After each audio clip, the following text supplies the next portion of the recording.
তুমি ওকে চড়তে দেও না, ও এইভাবেই চলবে, এইভাবে তুমি যেভাবে চড়াবে ও চলবে না, ও এই দিক থেকে উঠবে।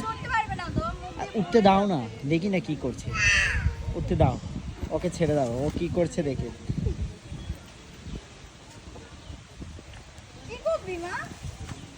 ছেড়ে দাও ওকে।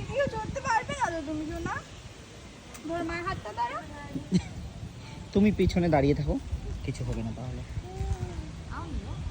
কি করে দেখো,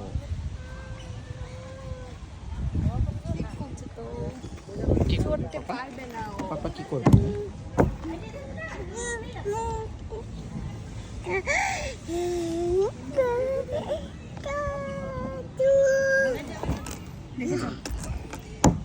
স্লিপ হয়েছে, চলো হয়ে গেছে।